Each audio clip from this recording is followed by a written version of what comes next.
Vamos lá, então. A gente começou o nosso ciclo desse projeto falando de relações. Nós começamos falando da nossa relação com a gente mesmo e depois a gente passou para as relações com as pessoas do nosso entorno.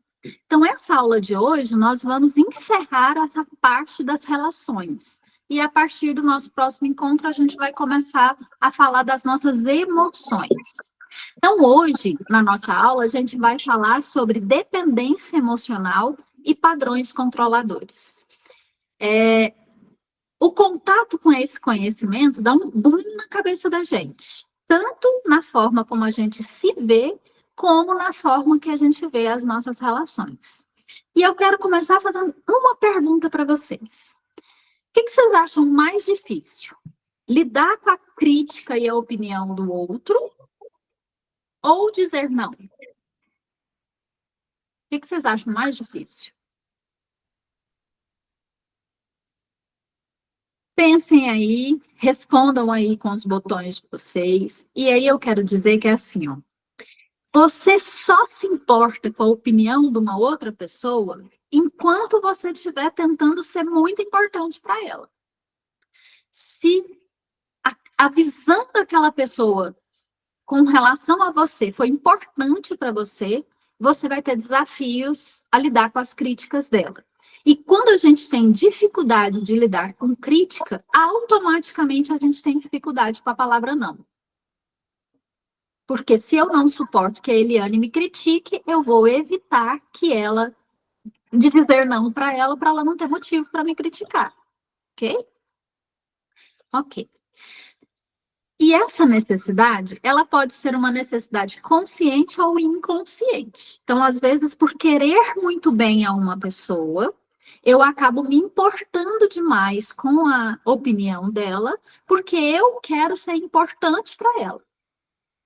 E isso pode se transformar num padrão inconsciente. Eu fico fazendo tudo o que aquela pessoa quer, em detrimento do que eu quero, para que eu não chegue num ponto de ouvir uma crítica daquela pessoa. Só que a gente precisa ter cuidado com as interferências que vão nos confundindo, ou até mesmo faz a gente se perder das nossas vontades genuínas. Então, a gente vai se relacionando com a pessoa dessa forma adoecida e, no final das contas, eu estou fazendo tudo do jeito que ela quer e eu vou me desconectando das coisas da forma que eu quero, que me faz bem. É assim que eu começo a colocar o bem-estar do outro à frente do meu bem-estar, ok? Só que a parte mais importante dessa nossa reflexão hoje é a gente entender que tem duas formas de controle. Tem a forma de controle passiva, que é a pessoa que recebe esse controle emocional e desenvolve uma dependência daquela outra pessoa. Então, vamos dizer, tem alguém com o microfone aberto aí que está dando interferência. Dá uma olhadinha se vocês estão com o microfone ativo. O passivo é aquele que recebe a interferência. Então, vamos dizer que eu tenho uma relação adoecida com a minha mãe, né? E eu recebo um controle da minha mãe, porque eu quero ser muito importante para ela, e eu não contrario as vontades dela de jeito nenhum. E aí eu vou me desconectando de mim para não desagradá-la. Então, eu estou recebendo um controle de forma passiva e eu estou na posição de dependência emocional com a minha mãe. Eu só fico bem emocionalmente falando quando eu percebo que a minha mãe está satisfeita comigo, sem me criticar, ok? Agora, pode acontecer o lado ativo disso, que é quando eu controlo a outra pessoa emocionalmente e faço com que aquela outra pessoa desenvolva uma dependência emocional comigo. Então, tem os dois lados da moeda. Tudo que a gente vai falar aqui hoje, eu queria que vocês analisassem por esses dois lados. Tem gente nos círculos relacionais de vocês, principalmente no nosso círculo íntimo, é onde os controladores mais se encontram, que controlam emocionalmente vocês. Vocês ficam dependentes emocionalmente dessas pessoas. Mas tem pessoas também no nosso círculo íntimo que nós podemos fazer esse papel na vida deles. com essa necessidade de controlá-los de alguma forma, ok? Essa parte é dolorosa, mas é importantíssimo que a gente tenha consciência dela. Então, eu vou falar sobre as formas de controle. Nas relações, a gente tem algumas formas de controle, tanto que a gente faz na vida do outro, quanto o outro faz na vida da gente. A primeira delas é a vítima natural. A vítima natural, ela, de fato, ela está enfrentando algum desafio, mas ela mostra isso o tempo todo. É aquela coitada da vida. Tudo na vida dela dá errado, todas as relações dela dão errado, ela sempre está atravessando um problema financeiro, ou ela sempre está atravessando um problema de saúde, ou ela sempre está envolvida com algum vício, com alguma dificuldade na vida, alguma dificuldade social ou pessoal. E ela tem dificuldade de enfrentar isso na vida. E ela mostra esses desafios dela o tempo todo na expectativa de ser vista e de ser amada. Então, é aquela pessoa que se relaciona com você e ela está sempre mostrando as dificuldades que ela tem, porque ela entende que aquilo vai manter você por perto. A forma como ela tem de se sentir amada é quando você cuida dela, sarando essas feridas. É quando você cuida dela por piedade. Então, é aquela pessoa que, se ela está doente, ela vive doente, porque aí você dá atenção, você compra remédio, você faz companhia, você vai lá saber como ela tá, você liga, e essas coisas todas. E essa pessoa, esse padrão de controle, ele gera um dano na outra pessoa que se sente presa ao que ela está passando. Então, vamos supor, vou voltar lá no exemplo. Se eu tenho essa situação adoecida com a minha mãe e ela tem um problema cardíaco, por exemplo, ela vai me falar desse problema cardíaco o tempo todo, do mal-estar dela o tempo todo, do quanto é difícil conviver com isso, do quanto isso limita ela e do quanto ela precisa de ajuda. E ela me causa um dano porque eu me sinto presa nisso. Eu começo a acreditar que se eu me afastar ou impuser limites, eu vou piorar o estado de saúde dela. Então, é uma relação extremamente adoecida, porque eu vou para um lugar em que eu não preciso estar, porque eu não tenho responsabilidade pela vida da minha mãe. Eu posso ajudar, estar perto, eu posso auxiliar, eu posso me conectar, mas eu não posso deixar de viver a minha vida para viver a doença dela junto com ela. Ficou claro isso? Mas é preciso entender que a vítima natural, ela não tem a intenção de me prejudicar. Ela faz isso de uma forma inconsciente. Ela realmente se sente uma vítima da vida, do mundo, e ela acredita que todo mundo que está ao lado dela precisa cuidar dela. E ela faz isso com aquelas pessoas do círculo íntimo de forma mais contundente, na esperança de ser cuidada, de ser amada, e muitas vezes consegue. Porque aí o vínculo de carinho e de amor que a gente tem faz a gente pegar esse papel de responsabilidade, como se eu pudesse curá-la.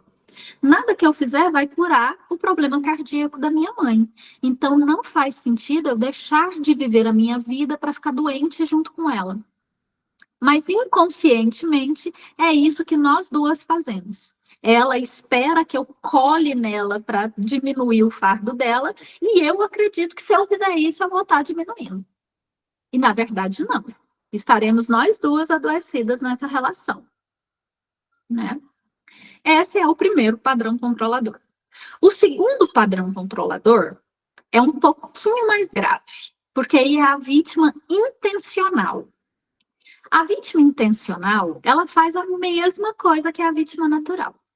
Ela fala direto dos problemas dela, ela compartilha com você tudo que ela está passando. A vida é um desafio constante para ela. Só que a diferença é que ela usa isso de forma consciente para te prender nela. Então, por exemplo, se a minha mãe falar para mim assim, ai, não acredito que você vai fazer essa viagem, eu vou ficar aqui sozinha e se eu tiver um infarto?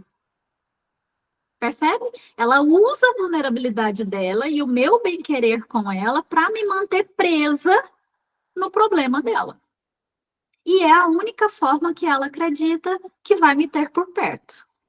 E o controle, a dependência emocional se desenvolve aí, porque na maioria das vezes eles conseguem. E aí eu vou desmarcar minha viagem e a minha fala vai ser: eu não consigo viajar porque eu não posso deixar minha mãe sozinha. Porque se acontecer alguma coisa, eu vou me sentir muito culpada. Vocês percebem que é uma relação que vai e vem, né? Ela alimenta a minha culpa para ter de mim o que ela precisa e eu me permito ser manipulada dessa forma e abro mão da minha vida para não correr o risco que ela tenha razão. Então, ela desenvolve sobre mim um controle de vítima intencional e eu vou fortalecendo a minha dependência emocional dela. Eu só estarei bem se ela estiver bem. Ok? A vítima intencional, ela faz isso de forma consciente. Então, por exemplo, se a vítima intencional percebe que não está funcionando muito bem o controle dela, ela vai exagerar os sintomas dela para poder manter o controle. Sabe aquela pessoa que você começa a discutir com ela, e aí ela começa a ter falta de ar, e aí ela, ai, vou desmaiar, ai, mas, nossa, eu fico muito mal com isso. Nossa, quando você fala isso, meu coração acelera. Isso pode acontecer de forma intencional para manter você sob controle. Então, a pessoa que está no padrão de controle de vítima intencional, ela não sente o mínimo desconforto de mostrar o que ela está passando. Ela não se incomoda, ela não tem vergonha de ser a vítima, desde que isso traga esse benefício do seu cuidado mais contundente com ela. Então, ela vai te responsabilizar de forma intencional. É aquela pessoa que pode até chegar e falar assim: nossa, Rosana, eu estava me sentindo super bem, mas o dia que você viajou, meu Deus, eu passei tão mal e eu estava aqui sozinha, quase morri. Se você tivesse aqui, isso não tinha acontecido. Ela faz isso com a intenção clara de colocar esse peso nas suas costas e continuar recebendo o benefício da sua ajuda. E isso pode acontecer até de forma financeira, tá? Aquela pessoa que fala... acontece muito nas famílias. Concordo com você, viu, Rosana? É pesado demais. Acontece muito nas famílias. Filho que mora com a mãe doente, por exemplo. E aí esse filho arruma um namorado, uma namorada, e aí fala para a mãe fala: nossa, mas se você sair de casa, eu morro. Eu não dou conta de viver sem você. E aí, quando ele viaja com a namorada, ela passa mal. Tem gente que chega a ser hospitalizada. Passa mal, é hospitalizado, fala: tá vendo? Eu não consigo viver. E faz isso de uma forma consciente, é uma forma clara de manipulação. Saúde física é uma das coisas que as pessoas mais usam como manipulação consciente. A vítima intencional é uma relação perigosíssima, porque tudo que acontece na vida dela é culpa do outro. Se o outro tivesse feito a parte dele, não teria chegado naquele ponto. Entende? O objetivo é prender você trazendo benefícios para ela. Então, ela usa do que ela tem na mão: situação financeira, saúde física, saúde mental, saúde emocional. Ela usa o que ela tiver na mão para que ela não perca os benefícios que ela tem quando você está por perto. Pode falar, Rosana. Nesse tipo de vítima intencional, no caso aí é uma vítima, mas nesse caso, caberia também aqueles casos em que tem a mãe, aí o filho casa, o filho faz algo para a esposa, a mãe fala: mas fez para ela, tem que fazer para mim. Sim. Seria uma vítima intencional também? É uma Que não vítima seria intencional. doença, mas seria algo material. Isso, e ela usa o padrão emocional. Nossa, mas eu sou sua mãe, você nunca fez isso para mim, ela entrou na sua vida agora, você vai fazer para ela? Manipulação emocional. Chora, passa mal, de repente, se por exemplo, começou a pagar um plano de saúde para você, não paga para ela. Ela pode adoecer fisicamente, de forma inconsciente, para pressioná-lo a fazer o que fez para a esposa fazer para ela, para manter perto. Eu atendi em consultório uma vez uma mãe com um processo de depressão profunda, que remédio nenhum funcionava para ela. Remédio nenhum funcionava para ela.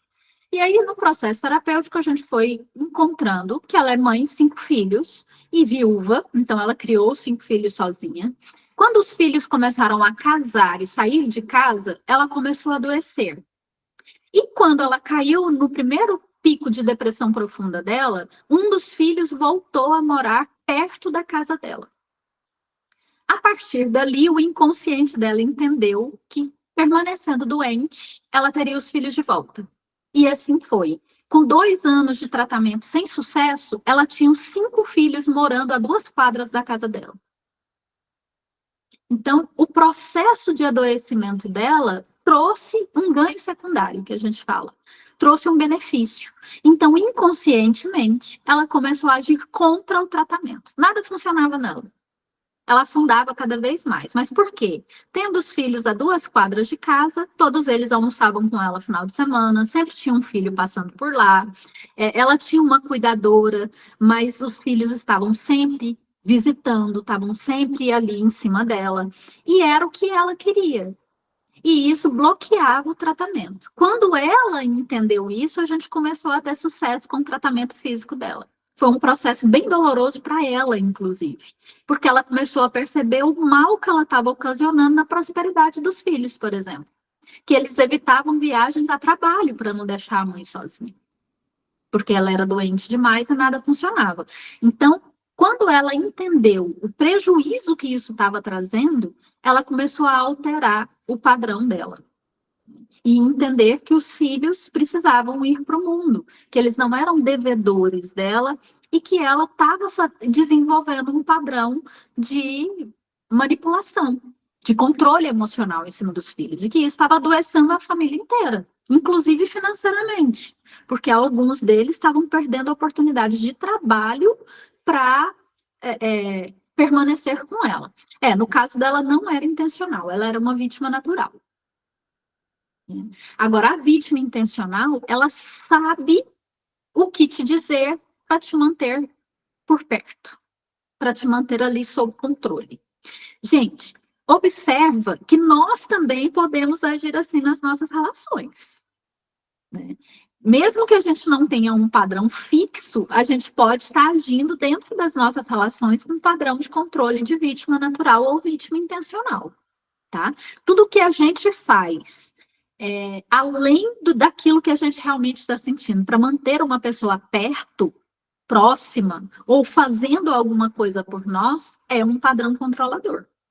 Essa é uma parte bem desafiadora da gente, e todos nós temos necessidade de controle nas nossas relações, até pelo pertencimento, né? Aí, essa parte da vítima intencional, a gente precisa entender que um dos sentimentos que a vítima intencional mais desperta na gente é a culpa. E aí, a gente falou muito sobre culpa aqui, né? No começo, da gente se sentir culpado. Porque o objetivo da vítima intencional é prender você perto dela para manter os benefícios. E isso traz culpa para quem se envolve com ela pela comparação. Por exemplo, como é que eu posso viajar para a praia, num resort all inclusive, para ficar 10 dias e a minha mãe em casa com problema de coração? E se eu estiver lá nesse resort e minha mãe der um infarto? E aí, como é que eu faço? E muitas vezes eu abro mão do meu progresso pessoal, do meu benefício pessoal, para não afrontar a situação que a vítima intencional me coloca. Por exemplo, outro exemplo que é muito comum de acontecer. Mas eu quero trocar o meu carro e quero pegar um carro zero, última geração. Como é que eu vou fazer isso se meu irmão está passando dificuldade para dar comida para os irmãos dele, para os filhos dele? Se eu fizer isso, nossa, é uma afronta para o meu irmão. E aí, muitas vezes, esse irmão pode ser aquele que fala assim, nossa, eu não estou aqui não estou dando conta nem de pagar o colégio dos meninos, você vai comprar um carro do ano? E muitas vezes a pessoa que sofre esse tipo de controle não compra o carro do ano ou compra um carro usado porque ela não se permite estar bem enquanto o outro não está. Afundada na culpa, você paralisa o seu ponto de equilíbrio e de evolução, né? Terceiro padrão controlador. Esse é terrível. É o vingador. Ele não quer apenas mostrar o que está passando. Ele quer gerar um dano em você, fazendo com que você passe por aquilo também. Esse padrão é muito comum em relações que foram muito boas e deixaram de ser. Por exemplo, fim de sociedade, término de relacionamento, divórcio. Então é aquela coisa. Tem um padrão muito bom enquanto está casado. Aí você se desconecta dessa relação, essa relação passa a não ser boa para você e você pede o divórcio. Aí a outra parte, o padrão controlador vingador, ele vai falar assim, o quê? Mas ela vai divorciar de mim e vai ficar bem? Não, eu não estou bem emocionalmente, então eu vou ferrar com a vida financeira dela. E aí ele tira tudo que ele consegue para ver você tão mal quanto ele.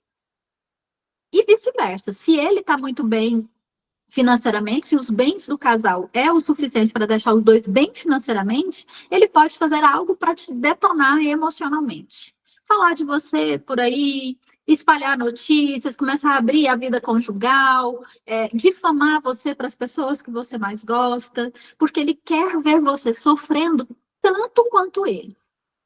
Profissionalmente, quando é quebra de sociedade, por exemplo. Às vezes separa a sociedade, você fica com uma parte, o outro fica com uma outra parte. Ele começa a entender que a parte que ficou com você é muito melhor do que a parte que ficou com ele. Ele desenvolve isso na cabeça dele. E começa a se sentir incapaz de ter sucesso com a parte dele. Aí ele começa a criar problema. Aí ele vai empacar para separar, aí ele vai começar a brigar pelas partes, ele envolve justiça, tudo que ele puder fazer para dificultar isso, para te ver tão mal quanto ele vai fazer. O padrão vingador, ele não suporta te ver bem. Nas mínimas coisas. O seu bem-estar é uma afronta para ele. Ele não vai aceitar te ver bem. E ele vai fazer o que precisar fazer para que você esteja tão mal quanto ele. A incapacidade que ele tem de seguir por um caminho diferente e manter os ganhos dele e manter o padrão de vida dele vai fazer ele seguir um caminho que te impeça de alcançar isso. Então, é bem intencional. E o problema aqui não é que ele está passando, muitas vezes enfrentando, não é? Talvez nem seja tão pesado que ele está enfrentando. O problema para ele é ver você e achar que você está melhor do que ele. Então, mesmo que ele esteja passando uma coisa mais suave, na cabeça dele vira um monstro, porque você está melhor do que ele e ele não quer permitir isso. Pode falar, Rosana. Imagino que vai discorrer em outras situações, mas até então, uma vez a gente consegue identificar alguns relacionamentos. Quando a gente, até agora eu estou entendendo que quando se trata de vítima natural ou intencional, a gente, enquanto parte, sendo atacado, vamos dizer assim, eu não sei a palavra, a gente consegue agir. Sim. No caso do Vingador é um pouco mais complicado, porque não está no nosso controle, né? Sim, mas eu vou trazer aqui como que a gente vai lidar com cada padrão. Porque existe formas de libertação de todos os padrões. A primeira coisa é tomar consciência. Porque eu não sei se isso está acontecendo com vocês, mas quando eu tive contato com esse conteúdo, de acordo com que eu ia entendendo os padrões, parece que ia catalogando na minha cabeça. Eu falava, gente, mas é fulano. Gente, mas minha relação com ciclano. Gente, eu faço isso com essa minha relação. Eu estou nesse papel de controle nessa minha relação. E a primeira coisa é a gente fazer esse catálogo, que nem a gente está fazendo essa classificação desde que a gente começou a falar dos padrões relacionais lá, dos estilos mentais. É uma faxina mesmo para a gente entender isso nas nossas relações. E aí, já eu vou trazer aqui como que a gente vai lidar com cada uma delas, tá? Então, o vingador, a gente precisa entender que é um padrão que ele quer impedir, ele não consegue seguir adiante sem essa manipulação, porque ele fica estacionado tentando impedir que você siga. Ele não consegue seguir, então ele também não quer que você siga. E ele vai fazer o que for preciso para dificultar esse processo. tá? Mais comum disso acontecer é nas relações de sociedade, no padrão profissional e de casamento, divórcio.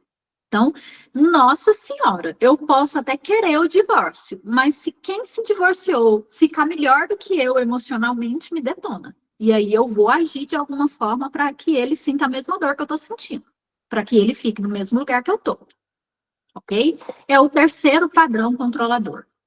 O quarto e último padrão controlador, já identificado, é o padrão narcisista. E aí aqui eu preciso falar que eu estou falando de um padrão de controle narcisista. Eu não estou falando da disfunção psicológica narcisista, tá? Tem se falado muito sobre narcisismo ultimamente, e a pessoa não necessariamente precisa ser narcisista em identidade para desenvolver um padrão controlador narcisista. É diferente. Esse padrão, ele quer sempre valorizar a sua importância e o seu significado na relação. Ele não quer necessariamente gerar um dano em você, mas o seu grande objetivo é gerar um benefício para ele próprio. Então, assim, o ideal para ele é que ele esteja bem. Não necessariamente ele quer te detonar para isso. Ele está com foco do benefício que ele recebe nessa relação. Gente, e benefício relacional nem sempre está relacionado a dinheiro, tá? Benefício relacional vem através do dinheiro, mas vem através do cuidado, vem através da companhia, vem através de presentes. Sabe aquela relação que, por exemplo, é uma relação que tudo que você não usa na sua casa, você dá para aquela pessoa. Você presenteia aquela pessoa. As roupas, os calçados, as joias, tudo você presenteia aquela pessoa. É um benefício relacional. É aquela pessoa que quando fala assim, nossa, eu tô com tanta vontade de comer tal coisa, aí você corre e convida ela para um restaurante, é um benefício relacional. Ela olha você como aquela pessoa que traz benefício para a vida dela. E tem o benefício financeiro também, é claro, né? Essa pessoa, ela mantém uma relação de dependência emocional para se beneficiar daquela relação. Então, ela vai fazer você ficar dependente da presença dela, reafirmando o quanto ela é importante na sua vida, o quanto ela é uma excelente amiga, o quanto ela te faz bem quando você está junto dela. Então, por exemplo, quando você viajar, leva ela, porque ela te faz tão bem. Paga a viagem para ela. É tão bom quando vocês estão juntas, ela é a pessoa que te ouve, ela é a pessoa que te conforta, ela é a pessoa que te apoia em tudo que você vai fazer, então você tem necessidade dela por perto. Só que ela faz isso não por um bem-querer natural, ela faz isso pelo benefício de viajar junto com você, de frequentar bons restaurantes com você, de ir nos lugares que você vai, de ganhar as coisas que você não quer mais, de ganhar presentes, às vezes até que você compra diretamente para ela. Então, ela pode se beneficiar da dificuldade que você tem, do momento que você está passando e até da necessidade que você tem dele. Quanto mais necessidade você tiver dessa pessoa, mais benefício ela vai ter. Se você está passando por um momento desafiador, ela pode ser aquela pessoa que vem, que te apoia e fala: não, amiga, vamos sair, você está precisando é de sair. E aí ela sai junto com você, e você paga tudo para ela, paga a entrada, busca em casa, deixa em casa, paga a conta. Entendeu? É o quarto padrão controlador. É o padrão narcisista, aquele que só pensa no benefício que ele pode ter. Eu identifiquei muito recentemente um padrão narcisista em consultório, onde a minha paciente é uma pessoa de padrão financeiro muito elevado, e ela tinha uma amiga no círculo íntimo dela que era desse jeito. Que às vezes a gente começou a perceber que ela fazia compras e como ela tinha uma compulsão por compras e um padrão financeiro muito elevado. Então ela entrava numa loja de calçados, por exemplo, e se ela gostava daquele calçado, ela comprava todas as cores disponíveis e levava para casa. Quando chegava em casa, a amiga chegava e ela ia contar empolgada. Nossa, passei na loja da fulana hoje, fiz compras ótimas, vem cá para você ver. Normalmente, aquele sapato que a amiga mais gostava, ela falava assim, esse não ficou bom em você. Nossa, não valorizou sua roupa. Não gostei. Aí ela enchia de defeitos e a minha paciente falava assim, não, então fica com eles para você.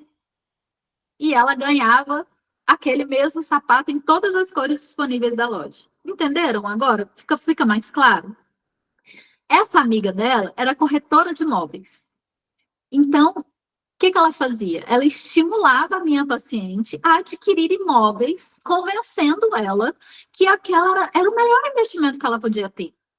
Não, mas eu já tenho tantos apartamentos. Não, mas igual esse aqui você não tem. E aí comprava dela. Quem se beneficiava da compra? A que vendeu. E ela não se importava se aquilo ia mexer nas finanças dela, se ia apertar, se ia ficar obsoleto, se realmente era interessante. Ela só se preocupava em receber a parcela dela. Então, era uma amizade absolutamente tóxica, disfarçada daquela pessoa que está sempre ali do lado, que tem sempre uma opinião interessante. Ela cansou de pagar viagens para essa amiga. Naquele controle do, não, eu não vou deixar você viajar sozinho. Que isso? Eu tô aqui para quê? Só que eu não tenho condição. A gente vai ter que ir para um lugar mais simples, porque eu não tenho condição de pagar essa viagem. A minha paciente, codependente emocional dela, fazia o quê? Pagava para todo mundo.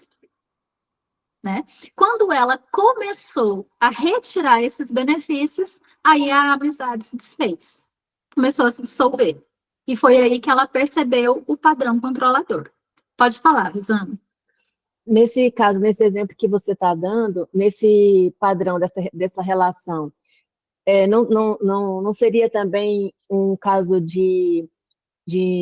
desse padrão narcisista reverso também, porque a amiga, por outro lado, também precisava da atenção, e a forma que ela tinha de ter a atenção da amiga era partilhando, era fazendo. Exatamente. Aí, Então, nessa relação, eu vou colocar um nome fictício aqui. Vamos dizer que a minha paciente se chama Maria e a amiga dela se chama Joana. A Joana exercia... Bem criativa, inclusive. Nomes bem legais, né? A Joana exercia um padrão controlador narcisista na Maria. E a Maria era dependente emocional da Joana. Então, ela, de forma inconsciente, ela achava que mantendo a Joana, ela estava sendo amada, estava sendo realmente querida e estava recebendo atenção. Enquanto Joana estava desenvolvendo um padrão controlador narcisista nela e só permanecia nessa relação por causa dos benefícios que ela ganhava. Tanto que quando a gente identificou e eu falei para ela assim, olha, o único teste que você pode fazer é tirar o dinheiro da relação. Tira o benefício da relação. Se houver uma amizade real, Joana permanece. Ela vai permanecer pelo bem-querer que ela tem com você. Se ela se afastar, era um padrão controlador. Infelizmente, ela se afastou. Infelizmente, começou a ter um monte de coisas, e aí ela começou a se mostrar extremamente ciumenta de outras relações, não pelo bem-querer que ela tinha com a Maria, mas porque ela estava percebendo a perda de benefícios que a Maria trazia para ela. E aí ela tinha medo de que outra pessoa começasse a receber esses benefícios. Então, a relação de amor entre elas não era real. Era uma troca de benefícios, uma controlando e a outra dependente desse controle. Essa que é a relação. E aí o bacana é a gente entender que a gente transita dos dois lados. Muitas vezes nós somos os dependentes emocionais e muitas vezes nós somos os controladores. Cada relação tem uma particularidade diferente. A parte mais desafiadora é a gente identificar como quando somos nós os controladores. Né? E muitas vezes tá na gente, ok? Tá claro até aí? Tá confuso? Tem alguma dúvida? Se vocês quiserem perguntar, mandem ver. Eu fico olhando para as carinhas de vocês e às vezes aparecem uns balõezinhos assim de novo. Eu vejo você caindo as fichinhas, eu ouço os barulhos daqui. É muito interessante. Vamos passar agora para a gente entender como que a gente faz para lidar com esses padrões. Qual é a melhor forma da gente lidar com a vítima natural? Desenvolver a capacidade de deixar o outro lidar com aquilo que ele está passando. Entender que todos nós somos capazes a gente vai desenvolvendo um padrão para ser aceito, que eu não posso ver um problema que eu entro na fila para resolver esse problema. Eu até fiz um story essa semana, porque foi tão recorrente esse assunto, essa semana em consultório. Antes de você se prontificar a resolver o problema do outro, a resolver um problema, aparece um problema na sua vida. Antes de você se conectar para resolver esse problema, se pergunta se esse problema é seu, se é sua responsabilidade resolver esse problema. Porque muitas vezes é responsabilidade do outro resolver e você está furando fila. Você está pegando um pacote que não é seu, isso não é nem elegante, nem educado. Então, parar de tentar sofrer pelo outro. Sabe? Minha mãe tem um problema cardíaco. Eu sinto muito por ela, mas o problema cardíaco não está em mim, não é minha responsabilidade resolver isso. Para resolver isso, ela tem que ir no médico. Ela tem que tomar a medicação corretamente. Ela tem que prestar atenção na alimentação dela. Não sou eu que tenho que ficar em cima vigiando isso. A gente está falando da saúde dela. Eu posso acompanhar? Posso. Eu posso acompanhar no médico, eu posso ajudar a comprar os remédios se for uma dificuldade real. Mas se ela não fizer a parte dela, o sofrimento não vai cessar. E se eu sofrer junto com ela, também não vai cessar. Não vai ser a minha vigilância que vai resolver esse problema. Né, Eliane? Né, Eliane? A Eliane é minha ex-paciente e ela vive uma situação assim que a gente identificou isso em consultório. Não é sua responsabilidade resolver o BO do outro. E quando você se coloca nessa posição, você incapacita o outro. É a mesma coisa de você nunca deixar seu filho amarrar o cadarço do tênis. A hora que ele vai amarrar, você fala, não, pode deixar. Mamãe amarra para você. Papai amarra para você. Você está falando para ele, você não dá conta de amarrar. Você é incapaz de amarrar. Quando você fica tomando as dores da sua vítima natural, você fica falando o tempo todo para ela, você não é capaz de lidar com isso. Realmente não precisa. Está vendo como você alimenta essa dependência emocional? Você precisa de mim. Realmente você não consegue. Você não consegue lembrar dos seus remédios na hora certa. Eu que preciso lembrar para você. E aí eu paro a minha vida para assumir a responsabilidade que você deveria ter com a sua saúde. E o pior, coloca o nome disso de amor. Você precisa entender que a situação só vai mudar quando a vontade da pessoa for essa, de mudar a situação. Você não pode mudar por ela. Não pode. Isso é controle.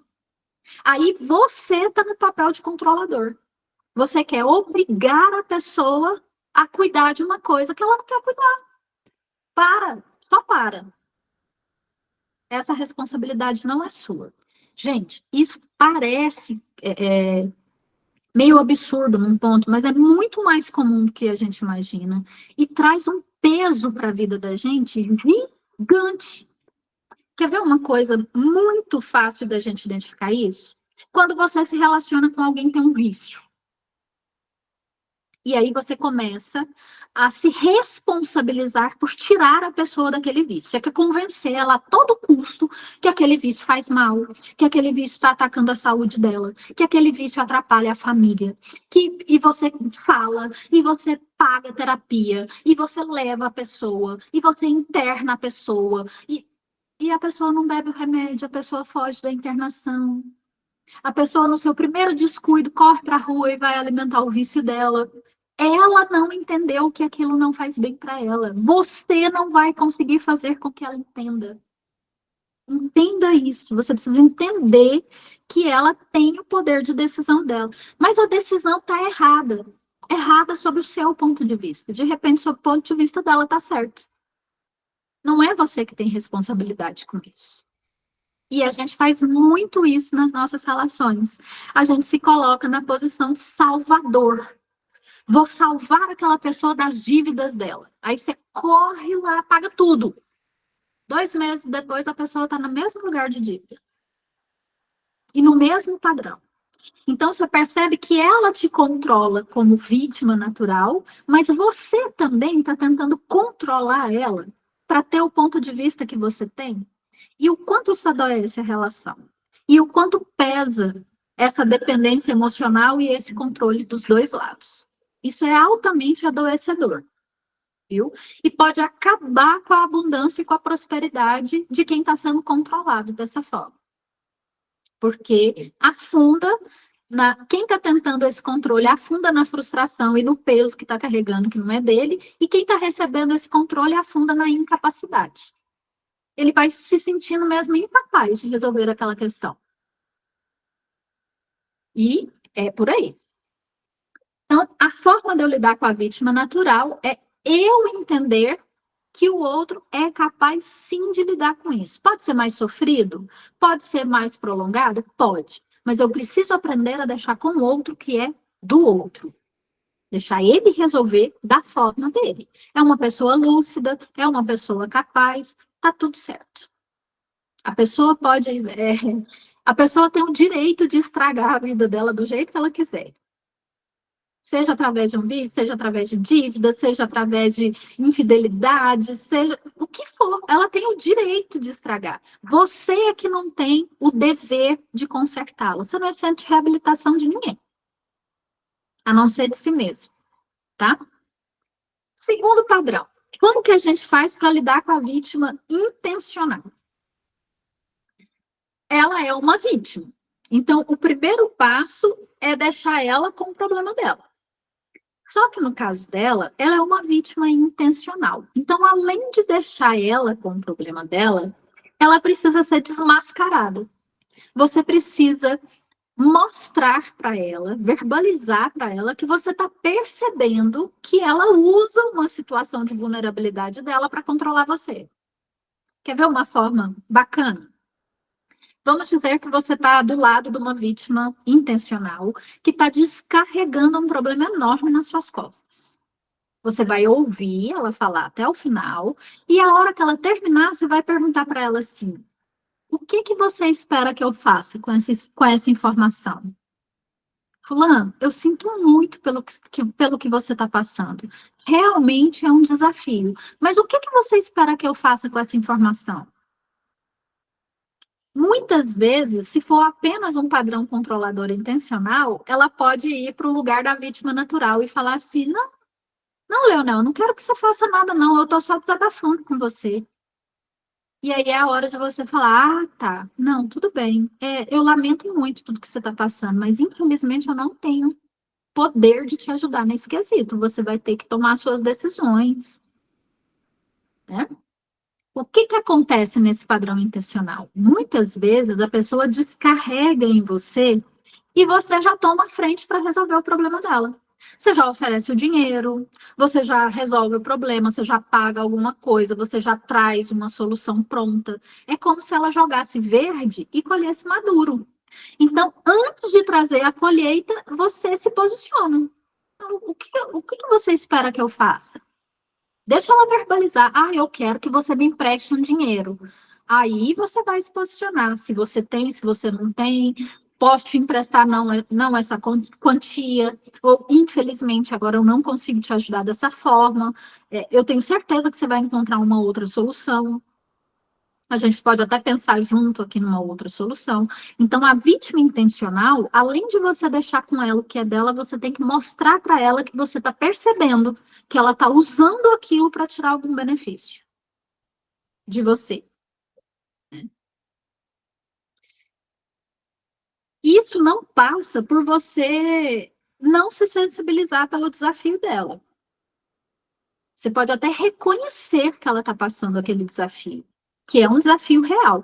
O padrão controlador das vítimas não é inventado. Normalmente, eles atravessam um monte de dificuldade mesmo, por escolhas mal feitas. E eles estão sempre num ponto de dificuldade, mas só que eles usam isso para controlar você.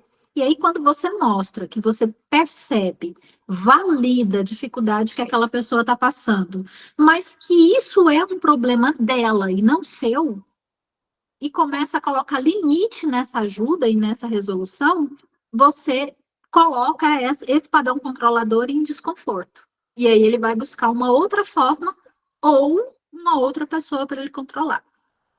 É assim que você vai se livrando, tá? Outra forma também de você se posicionar diante da vítima intencional é você ser absolutamente claro. Dependendo do vínculo que você tem com essa pessoa, você pode falar honestamente, falar, nossa, que desafio esse que você está passando? Eu entendi perfeitamente, eu sinto muito pelo que você está passando, mas eu entendo também que esse é um problema seu. Você se colocou nesse lugar, você precisa resolver esse problema. E eu tenho certeza que você tem capacidade. Porque assim você fala para ele, olha, eu estou aqui para te ouvir, eu estou aqui para te apoiar, mas a responsabilidade desse problema não é minha.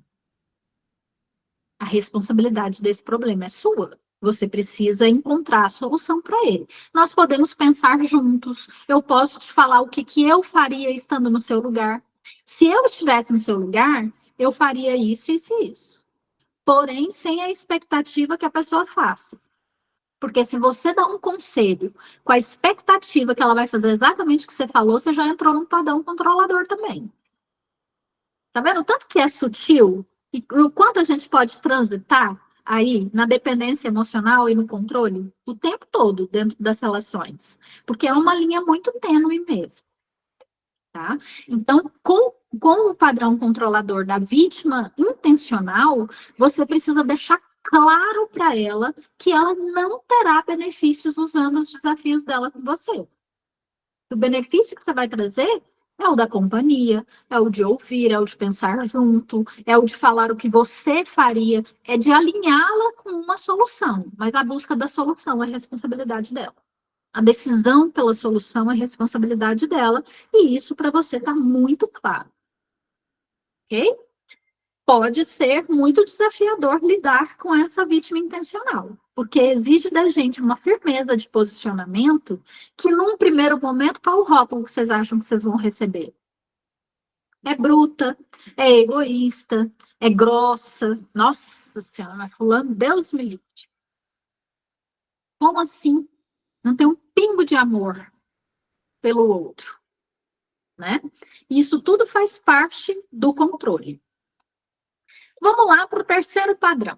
Como que é a melhor forma da gente lidar com o padrão controlador vingador? No meu ponto de vista, esse é o padrão mais difícil. Por quê? Porque ele quer te derrubar. A intenção dele é clara, ele quer que você fique tão mal quanto ele. Então é um padrão muito difícil de lidar com ele. E esse padrão, ele só é vencido pelo cansaço. Pelo cansaço. E o maior erro que a gente pode cometer é começar a lutar com ele, a competir com ele, a provar para ele que ele está mal. Esse é o pior caminho. Porque quanto pior ele se sentir, pior ele vai querer ver você. Então é uma luta inglória. Quando você luta com ele, você alimenta a guerra. Então, o vingador, a gente tem que matar ele de fome. Como que eu vou fazer isso? Entenda que o vingador, ele não tem um sentido de vida. Ele não tem uma ocupação, ele não tem condições, ele não tem capacidade, ou ele não tem coragem, ou ele não tem disposição para fazer o que você está fazendo. E aí ele quer puxar você para baixo, ele quer impedir que você faça.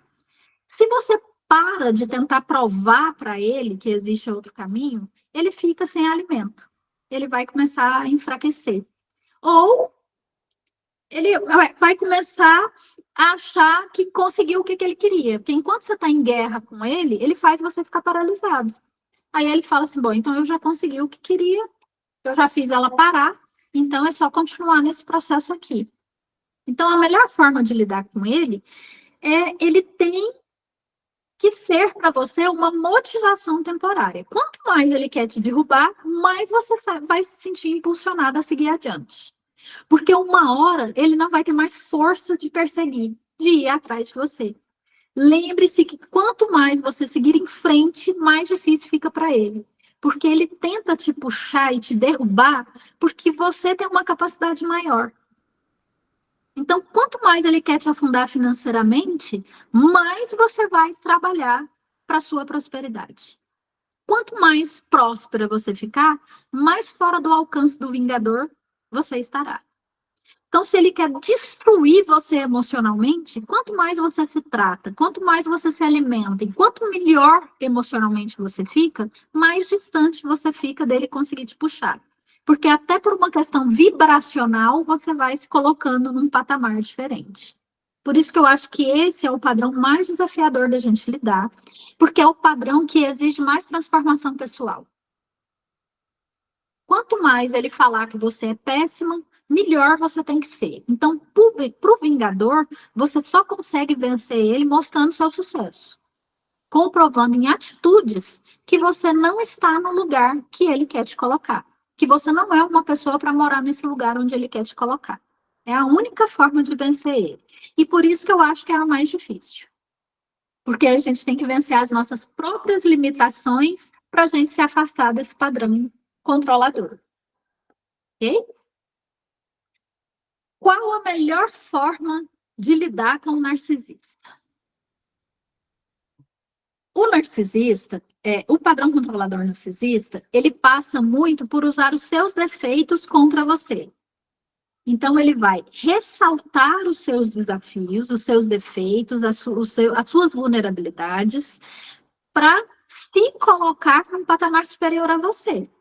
Então, ele nem tem muitas qualidades, mas se ele percebe um defeito seu, ele vai começar a supervalorizar aquilo para que ele pareça melhor que você. Ok? Então, a melhor forma de lidar com isso é parar de ser útil para ele. Lembra que o padrão narcisista, ele visa benefícios? Quando você tira o benefício, a máscara cai. E cai para todo mundo. Não cai só dentro da relação de você. Então, se você perde a utilidade para o narcisista, ele vai abandonar você. Ele vai sair da sua cola. Se ele não tem benefício com você, ele vai buscar uma outra vítima, que foi o que aconteceu com o meu caso de consultório. Né? Esse é muito simples.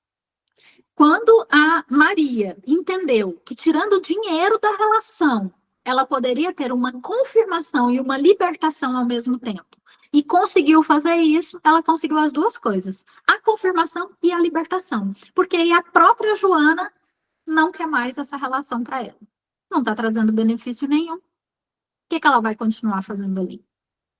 Se você perde a utilidade, se você não traz mais benefício nenhum, você acabou de ficar desinteressante para aquela relação. Não tem mais por que essa relação continuar, né? Outra forma de você lidar com o narcisista é você assumir as suas próprias dificuldades. Então, se você percebe que ele utiliza uma vulnerabilidade sua para se parecer maior, quando você assume essa vulnerabilidade, você tira essa arma da mão dele. Né? Ele perde a munição que ele usa contra você. Então, também deixa de ser desinteressante. Isso vai fazer a intenção do narcisista ser revelada. Tanto para você, quanto para o outro. E é tudo que ele não quer. Quando ele perceber que isso está acontecendo, ele sozinho vai se afastar. Ele vai procurar outra vítima. Lembra, o narcisista, ele te usa. Ele usa os seus desafios para esconder os desafios dele. E usa você para ter benefício. Então, se ele não consegue esses lugares, a relação deixa de existir na cabeça dele. Então, lidar com o narcisista para de servir o narcisista. Tira o benefício. Se houver uma relação real, um bem-querer real, a coisa vai continuar fluindo. Essa pessoa vai permanecer no seu círculo relacional pelo bem-querer. Se ela se afastar, foi livramento. Isso não significa que não dói, não, viu, gente? A dor é real. Porque a decepção, esse caso de consultório, por exemplo, nós tivemos que intensificar o tratamento dela. Quando essa percepção veio, nós passamos a ter 2 sessões por semana. Porque foi dificílimo lidar com a decepção e com a frustração. E foi mais difícil ainda lidar com a própria percepção de que ela estava alimentando isso na outra pessoa. Então, é bastante desafiador, mas é libertador. O processo dessa organização relacional, ela pode ser bem dolorosa, mas o resultado final é libertador. A autoestima da gente melhora, a gente passa a ser muito mais criterioso nos nossos círculos relacionais, principalmente as pessoas que fazem parte do nosso círculo íntimo. A gente começa a se cercar de uma forma mais natural de pessoas que nos fortalecem, não que nos derrubam, que nos trazem saúde, não que nos adoecem. E a gente se torna melhores como seres humanos, porque a gente começa a perceber o nosso padrão controlador nas pessoas e começa a entender o quanto isso faz mal para a nossa relação com aquelas pessoas também. Então, tende a melhorar muito os nossos relacionamentos íntimos, os nossos relacionamentos familiares, os nossos relacionamentos matrimoniais, afetivos, porque nós ficamos mais saudáveis e começamos a perceber mais saúde e construir as nossas relações dentro de um padrão mais saudável. Agora, o processo não é simples. Vocês vão perceber que a partir de agora, a gente fechando esse módulo relacional, eu imagino que já esteja acontecendo. Vocês já estão olhando para a relação de vocês diferente, para as relações. E não tem jeito de desver o que a gente já viu. Essa é a parte ruim desse processo de autoconhecimento. Porque a ignorância nos protege de muita coisa. É muito mais fácil a gente reclamar do que a gente ser proativo em relação a alguma coisa. E quando a gente percebe, a gente começa a se cobrar uma atitude. Então, é um processo desafiador. Mas quando isso se torna um hábito e quando a gente consegue limpar essas relações, a vida fica muito mais leve.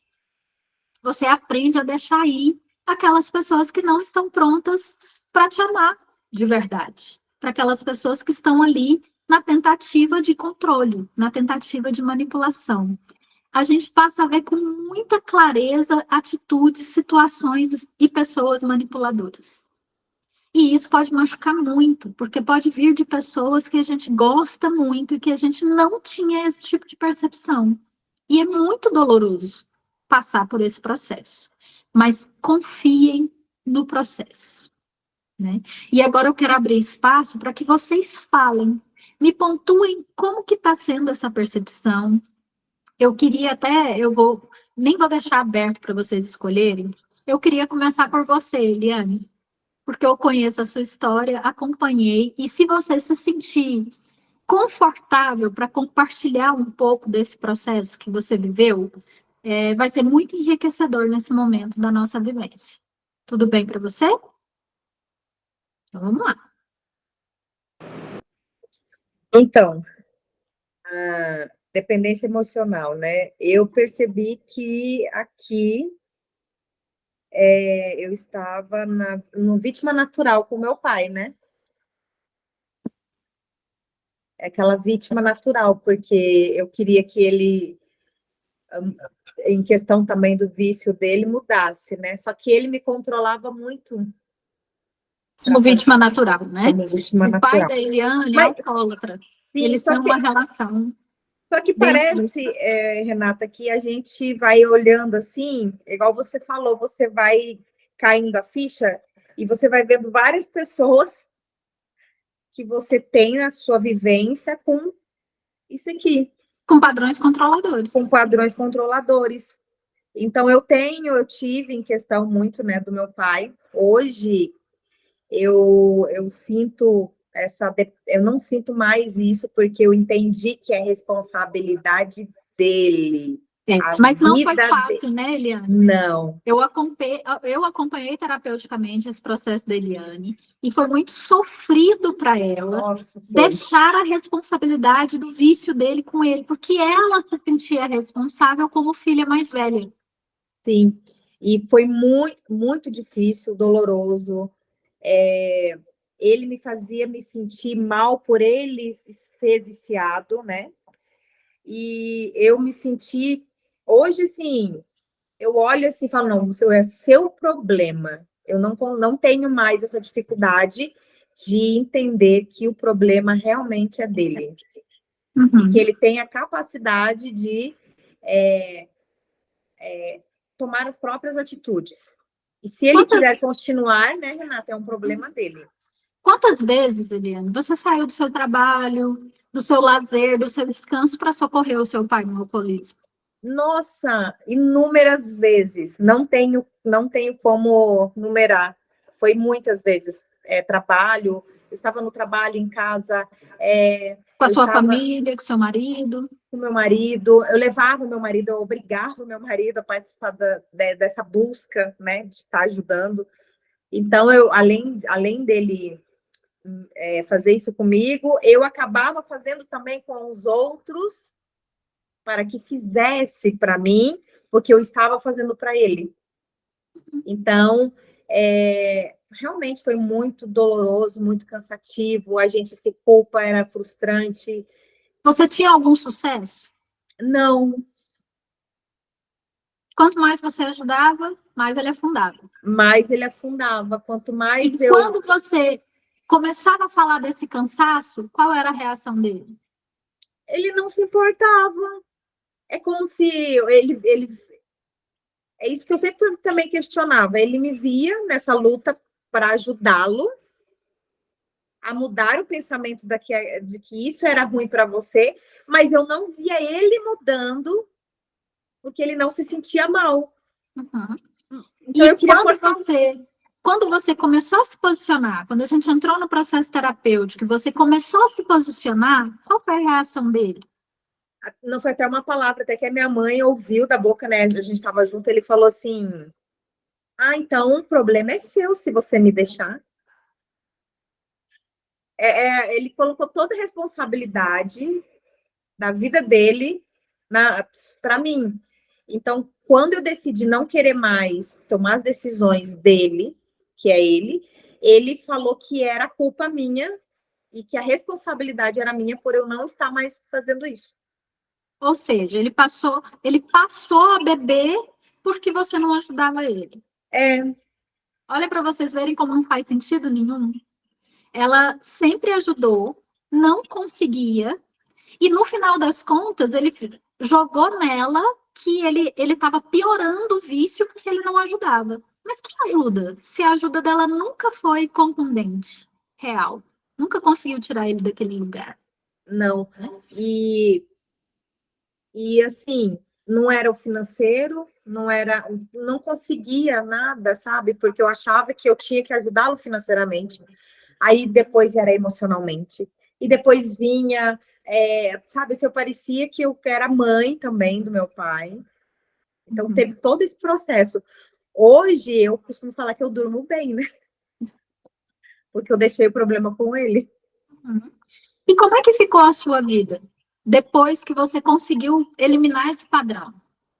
Olha, eu falo para você que eu costumo falar que eu durmo, eu descanso, eu tenho a minha vida tranquila. Por quê? Porque eu tirei essa culpa de cima de mim. Eu compreendi que as decisões vêm dele, que ele que tem que ter responsabilidade por ele, assim como eu tenho por mim.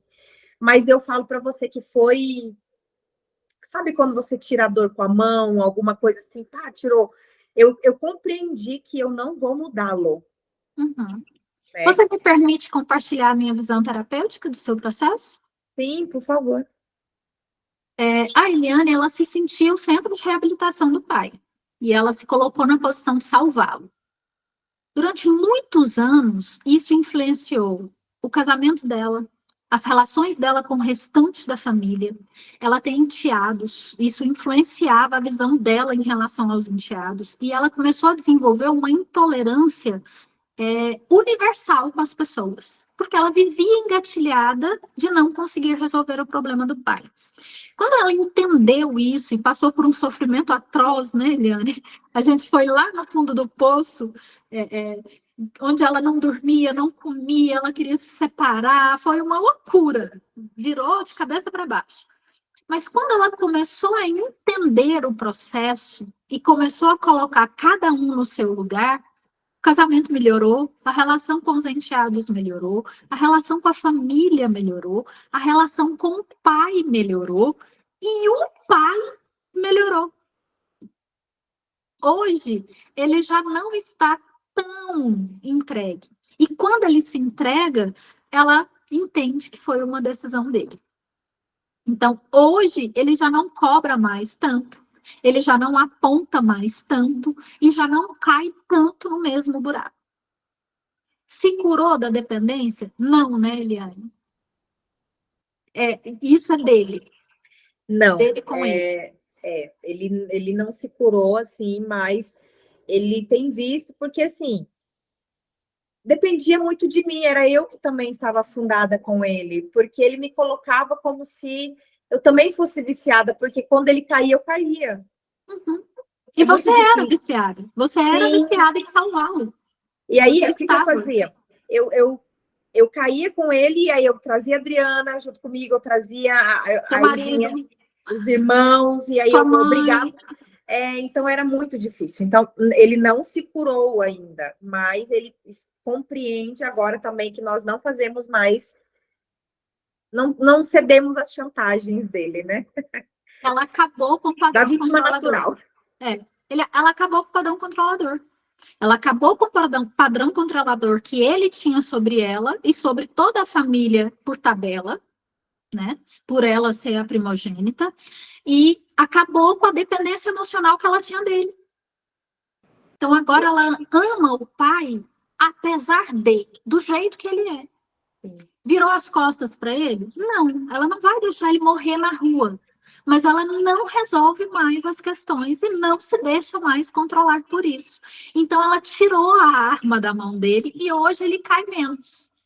Porque ele sabe que ele não vai ter essa salvadora. Então, olha só como a mudança de atitude dela libertou ela, toda a família dela e o controlador dela. Sim, eu me vi também, né, na época, agora aprendendo, né, sobre que eu também queria ser um padrão controlador nele, porque eu queria que ele mudasse. Então, eu tinha também esse controle sobre ele. Ele me alimentava e eu alimentava ele, porque eu queria que ele mudasse, ele não queria mudar. Exatamente. Então, quanto mais ele caía, mais ela queria salvar. E quanto mais ela queria salvar, mais ele caía. Então, esse padrão de controle e dependência emocional variava o tempo todo. Tinha hora que ela estava controlando e ele dependente emocional. Tinha hora que ele controlava e ela absolutamente dependente emocional. E afundando todas as outras relações. Por causa disso. Ficou mais claro? Eliane, beijo seu coração. Que rico esse seu compartilhar. Ficou claro agora para vocês como que funciona e como é adoecedor isso para todo mundo que está em volta? Para todo mundo que está em volta. Então, assim, como que eu faço para eu identificar em mim se eu estou dentro de um padrão controlador? Por exemplo, toda demora no resultado significa uma espera nas relações. Vou repetir. Toda demora no resultado significa uma espera nas relações. Então tá. Então eu estou aqui em crise de pânico. Entrei numa crise de ansiedade tão profunda e estou em crise de pânico. Começa a se questionar. Qual é o meu ganho secundário com essa crise de pânico? Quem que eu espero que venha me salvar? O que eu espero acontecer quando está na crise de pânico? E aí pode vir a resposta assim, eu espero que minha mãe venha me dar colo. O quê, Rosana? O que você quer que eu repita? A frase, toda demora no resultado mostra uma espera nas relações. Então, se eu estou tratando de ansiedade e eu não consigo alcançar o resultado da minha ansiedade, eu estou esperando algo de alguma relação. Eu estou esperando alguém vir me salvar? Eu estou esperando o cuidado de alguém? Eu estou esperando que alguma pessoa me valide? Eu estou esperando a companhia de alguém?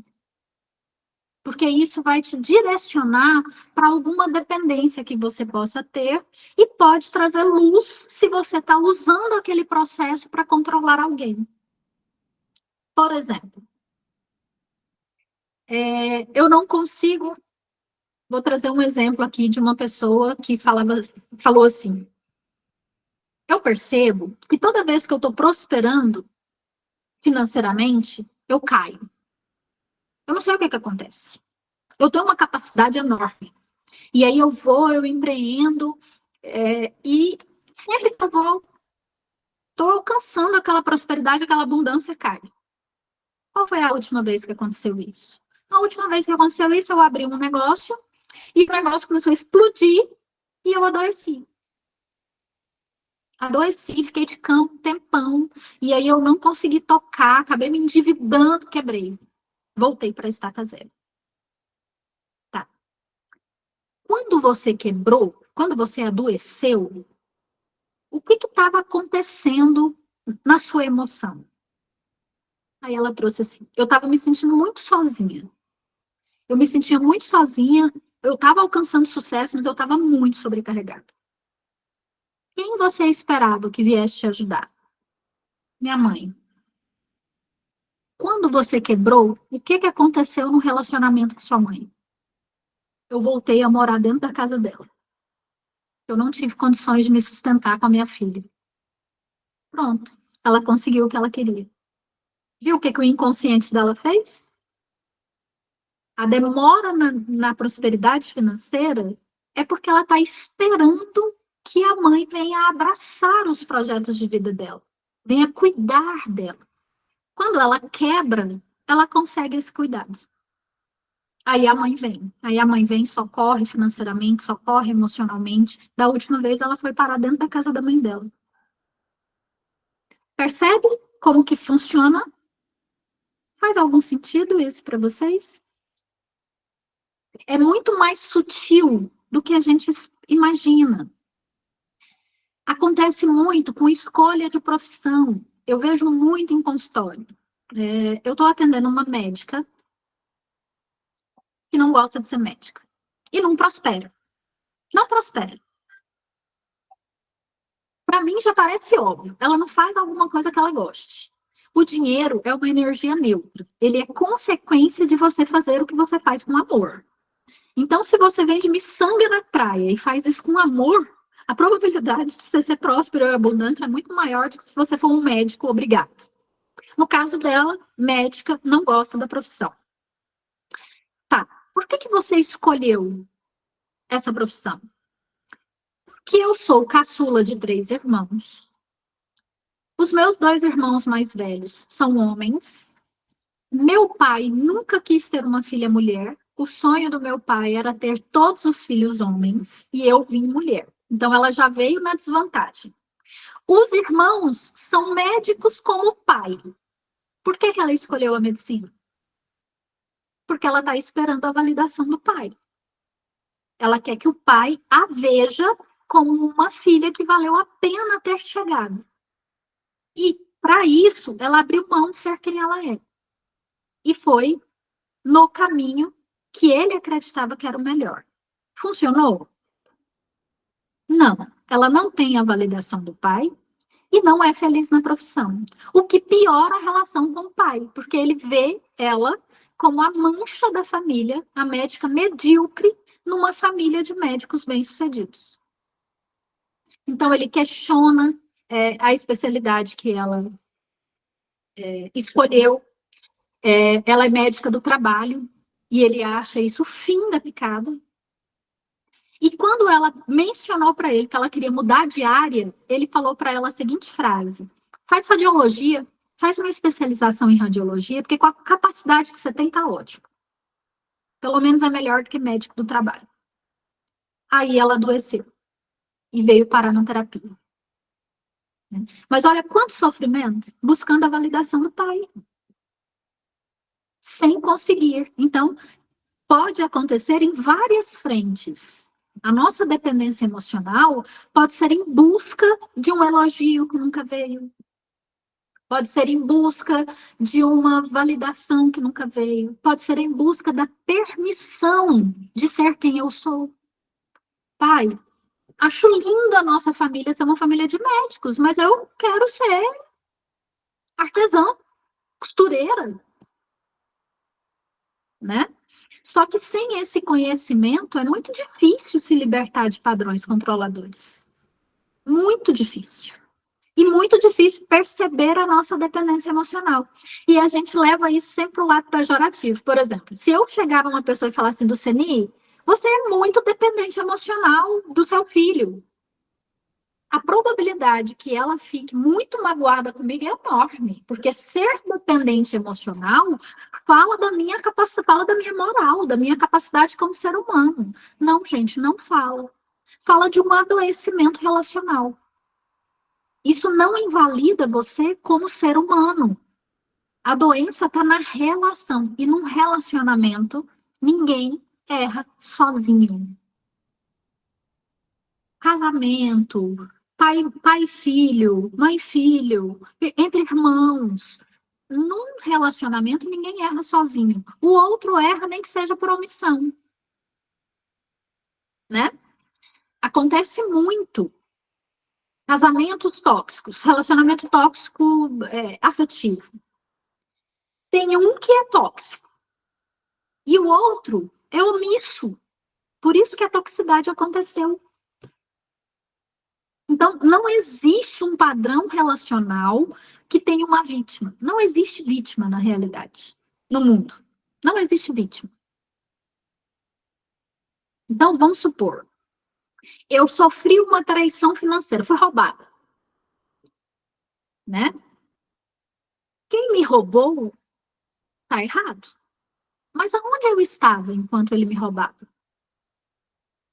Aonde estava a minha atenção enquanto ele me roubava? Será que eu estava com excesso de confiança e isso era confortável para mim porque eu tinha menos trabalho? Será que eu não gostava dessa parte burocrática e aí fui deixando e criei um espaço para que aquela pessoa... Será que ele me deu sinais de que ele estava me roubando? E eu fiz assim... Não vou ver isso, porque se eu ver isso, eu vou ter que tomar uma atitude. Eu não quero tomar uma atitude agora. Então, num processo relacional adoecido, nunca tem um culpado só, um responsável só. Vamos tirar essa palavra culpa. Responsabilidade. Porque você é responsável pelas suas escolhas. E quando você escolhe permanecer num relacionamento tóxico, você está gerando responsabilidade nessa toxicidade. Então, você não tem responsabilidade em curar a toxicidade do outro. Mas você é responsável por curar em você o que te alinha com a toxicidade do outro. Quantas mulheres são abusadas e agredidas dentro de um relacionamento e quando são orientadas a denunciar, o que elas respondem? Não posso fazer isso, ele é pai dos meus filhos. Não posso fazer isso. Na Bíblia está escrito que o casamento é para sempre. É uma escolha, não é?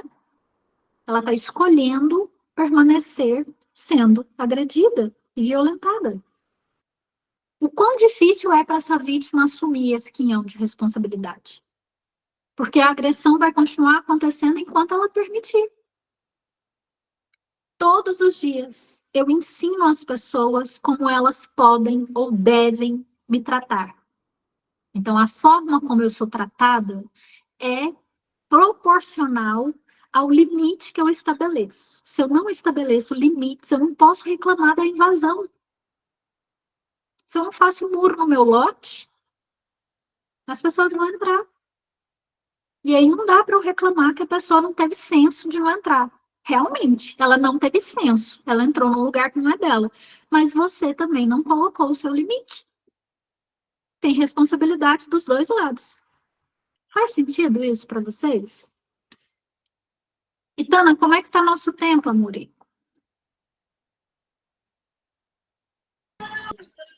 40 minutos. Gente, 2 horas parece tanto tempo e passa tão rápido. Não sei se vocês sentem isso. Passa muito rápido. Então, é nesse lugar que eu gostaria que vocês refletissem durante essa semana, né? E agora eu quero deixar o espaço aberto para vocês se manifestarem. Como que está o acesso a esse conhecimento para vocês? Qual a emoção que está despertando em vocês aí agora? Qual a dificuldade que vocês estão sentindo? Para vocês me orientarem aqui na forma de conduzir essa nossa semana, tá? Porque é um processo desafiador, mas ele pode ser leve e amoroso também. A gente pode seguir esse caminho desses insights, tá bom? Vamos lá, estou aberta para ouvir vocês agora, já falei pra caramba. Pode falar, Rosana. Quando a gente pensa lá na vítima natural, existe uma linha de raciocínio que permite que, até certo ponto, é aceitável, digamos, que toda relação pode haver essa necessidade de cuidado, essa expectativa de cuidado. Enquanto esposa, espero do meu marido tal comportamento. Uhum. Quando a gente ouve você falar sobre a vítima, vai para algo mais acentuado. Uhum. Mas existe, até para não ficar naquela coisa, é 8 ou 80, né? Existe um certo grau que isso pode ser considerado ainda permitido, saudável, ou está muito no controle, na percepção individual? A saúde mora no equilíbrio. Então, se você me perguntar assim, Renata, quanto de toxicidade eu posso aceitar de um familiar? Quanto veneno você consegue beber antes de morrer? A diferença entre o remédio e o veneno é a dose. Então, quanto de invasão eu permito? No limite da minha saúde emocional. Se aquilo começou a me afastar dos meus objetivos, se aquilo está me adoecendo, está tirando meu sono, se eu estou me vendo mais preocupada com a demanda do outro do que da minha, se eu não tenho tempo para cuidar da minha emoção, porque eu estou o tempo todo cuidando da emoção do outro, virou veneno. E a gente desenvolver a empatia para pensar da mesma forma com relação ao outro. As minhas demandas deixam um espaço para o meu marido cuidar das demandas dele? Quantas vezes o meu marido abre mão do que ele gosta e do que ele precisa fazer para fazer o que eu gosto e o que eu preciso fazer? Isso está equilibrado? Bom senso, né? O bem-estar dele é importante para mim? Eu tenho uma régua para o bem-estar dele? Vou trazer um exemplo assim, bem trivial. Vamos dizer que a Rosana gosta de morar em apartamento e o marido dela gosta de morar em casa. Ok. E eles moram num apartamento. Como que foi feita essa decisão? Quanto tempo vocês moram em apartamento? Numa escala de 0 a 10, quanto que seu marido sente falta de morar numa casa? Morar numa casa é importante para ele em que contexto? A vida inteira ele morou numa casa? Ou é só um capricho da parte dele? Transitar nesses lugares traz saúde para a relação. E aí você vai observando o que é negociável e o que não é negociável. Aí a gente passa pelas concessões. Toda relação precisa de concessões. Existem as concessões dignas e as concessões indignas. As concessões dignas são aquelas que eu faço e que não me afetam no meu valor pessoal. Por exemplo, eu não bebo.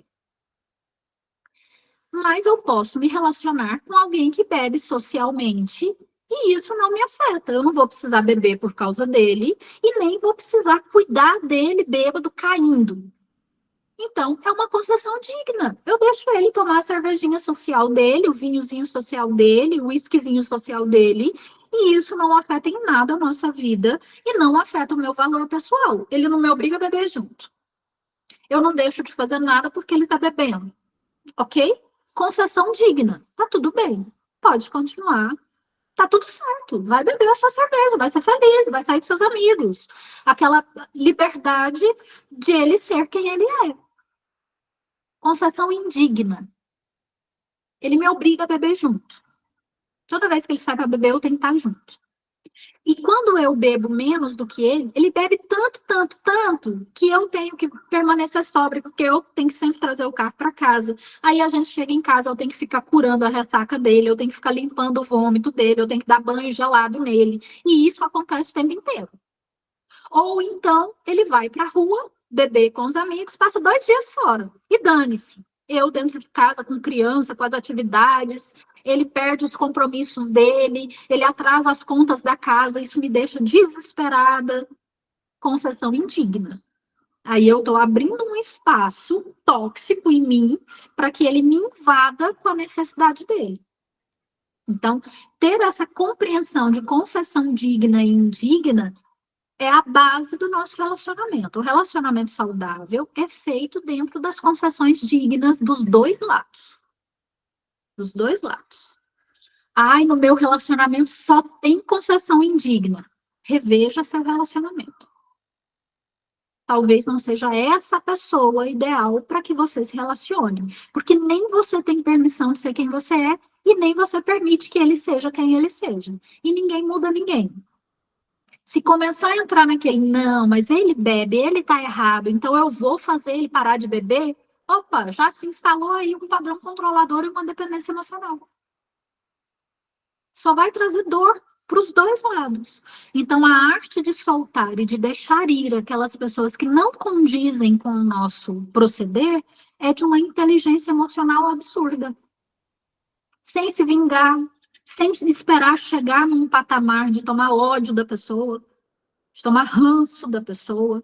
Normalmente, quando um relacionamento nosso chega num patamar que você não aguenta nem ouvir falar na pessoa, é um relacionamento extremamente adoecido. Não deveria ter chegado nesse ponto.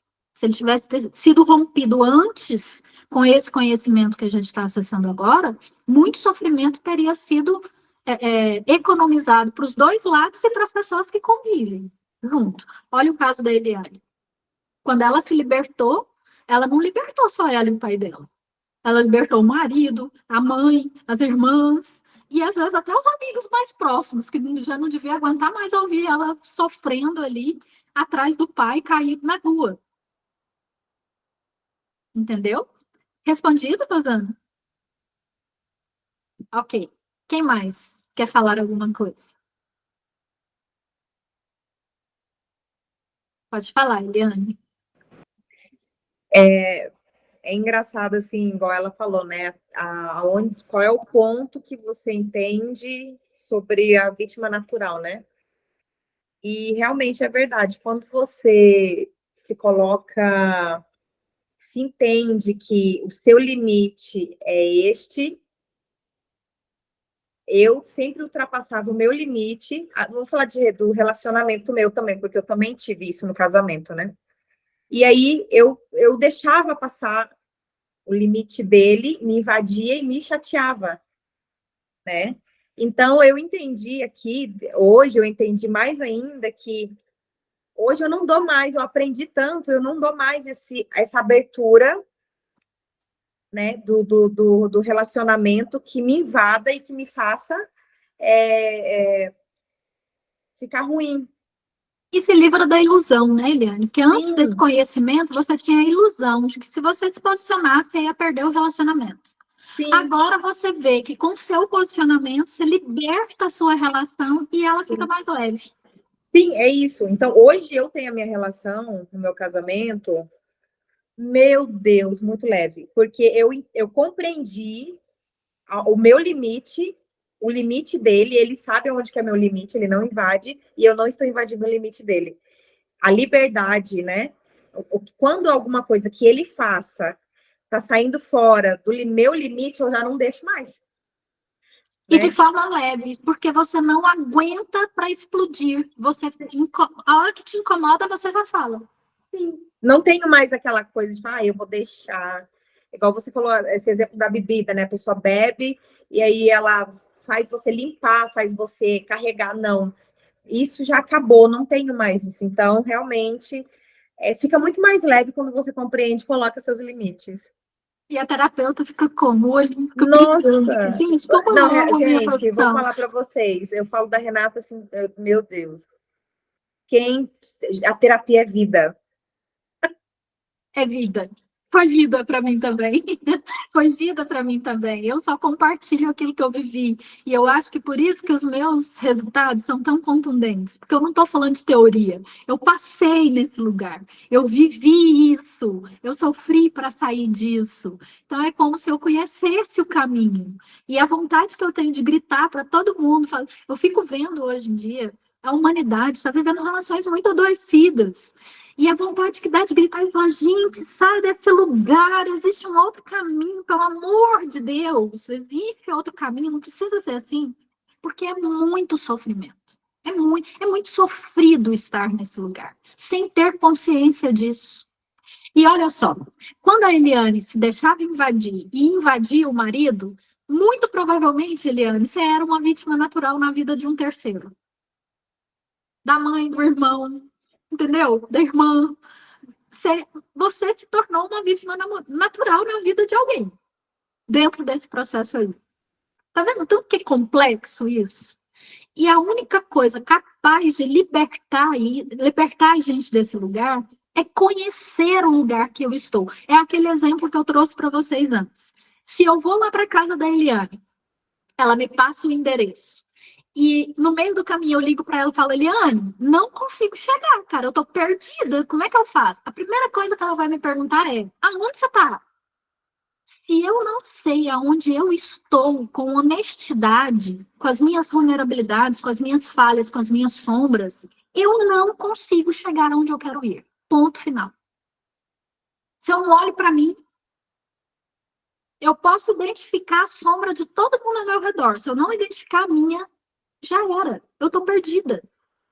Porque a libertação do externo depende da libertação que eu faço do interno.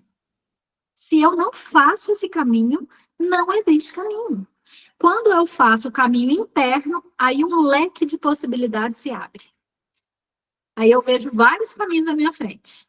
E, aliás, muitas são as vezes que eu preciso percorrer vários caminhos, porque as relações são diferentes. Lembra lá dos padrões mentais, que eu falei que a gente transita entre o infantil, o adulto e o sábio? Às vezes, no meu trabalho, eu estou na mente sábia, e na minha família, eu estou na mente infantil. Eu preciso seguir caminhos diferentes.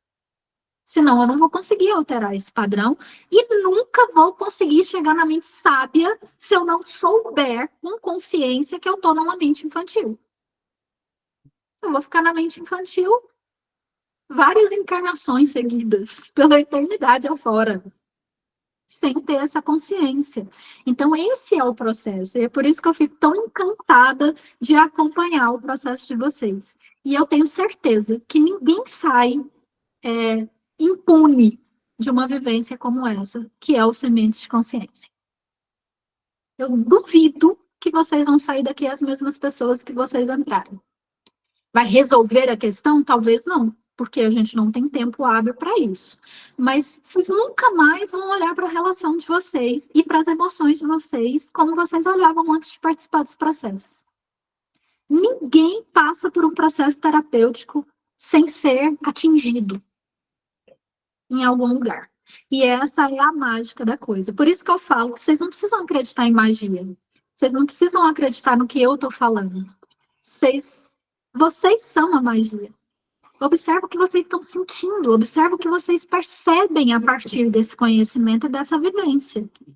Começa a observar a relação de vocês. E se movimentem. Porque a hora que vocês experimentarem a leveza, que a Eliane já conseguiu experimentar, nunca mais ela conseguiu sair desse caminho. Agora, a busca dela por conhecimento é ávida. Ela já passou por terapia individual, agora veio para uma terapia em grupo e está agregando ainda, Eliane? Então, Renata, é isso que eu ia falar. A gente aqui, durante a semana, hoje, né, sábado, a gente tem a vivência, e durante a semana, a gente fica conversando e identificando, porque você nos dá as ferramentas, a gente aprende, e ali você coloca em prática também. Poxa, eu fiquei transitando semana passada sobre a retrasada, né, que foi porque teve feriado, mente infantil, mente adulta, onde que eu me encontro, onde que eu estou. Então, você vai se... Eu me transformo numa professora encarnada, né? Eu viro papagaio de pirata. Tem tanto paciente meu que fala, Renata do céu, eu vivi uma situação que parece que eu estava ouvindo você falar no meu ouvido. Não dá para desver. Não. A mente da gente é igual um paraquedas. Depois que ela abre, ela nunca mais volta para o mesmo tamanho. Não, você aprende, você consegue... Aí, aonde eu estou? Então, cada semana, a gente se analisa, reverbera, e aí você se posiciona. Não, peraí, essa semana a gente vai estar falando sobre isso. Realmente, onde eu estou? Então, você se questiona, você vê onde está o seu problema, a sua situação, e aí você se vê leve, sabendo que você está conseguindo resolver. Então, assim, eu sempre falo, gente, pelo amor de Deus, se eu pudesse assim, incentivar muitas pessoas a fazer terapia, porque eu venho nesses 4, acho que vai fazer 5 anos, Renata, que a gente está nessa, que eu estou com você. Juntas, né? E aí, assim, eu falo para as pessoas, é libertador, eu não tenho expressões, é libertador, é um conhecimento, é realmente algo assim que não tem como expressar só com palavras, a gente sente. A Então, eu falo para humanidade as seria pessoas... muito melhor, né? O mundo Nossa, seria muito mais fácil de ser habitado se todo mundo adquirisse essa consciência. sim, muito. E como essa vivência tem mudado muitas percepções minhas durante essas semanas, assim, ó. Nem parece que tem 5 anos de terapia, né? Não, meu Deus! É assim, olha, eu passei por esse processo por uns anos, depois me tornei terapeuta e até hoje eu aprendo, eu até falo sempre. Processo terapêutico é uma troca linda. Eu aprendo muito até hoje com o processo dos meus pacientes. Eu até brinco que eu falo que tem paciente que a gente tinha que pagar para ele a sessão. Porque cada insight que aparece, cada coisa que você fala, cara, e aí, como a gente tem um conhecimento teórico, que você vai casando aquilo, é um quebra-cabeça lindo de se formar. É muito gostoso esse processo. De início, ele é terrível. De início, ele mexe. Mas é muito gostoso quando a gente faz disso um hábito. E aí, eu queria encerrar essa nossa vivência de hoje falando para vocês não colocarem nada do que a gente está vivenciando aqui na gavetinha da culpa. Porque a gente pode ir para esse lugar de, nossa, quanto tempo da minha vida que eu perdi, gente, meu Deus, mas como é que eu deixei isso acontecer? E aí o conhecimento, ao invés de virar luz no nosso caminho, vira um chicote. Não façam isso. Não cobre de você, no passado, a atitude que você teria hoje com a consciência que você tem hoje. É a mesma coisa de você pegar um recém-nascido e querer que ele almoce sentado na mesa usando garfo e faca. É impossível. Lá atrás você não tinha essa consciência. Então não tinha como agir diferente. Você fez o melhor que você pôde com a consciência que você tinha. Então, independente da idade que a gente tem, o conhecimento vem para transformar daqui para frente. O que eu posso fazer hoje com esse conhecimento adquirido, com essa nova experiência, para transformar a minha qualidade de vida hoje?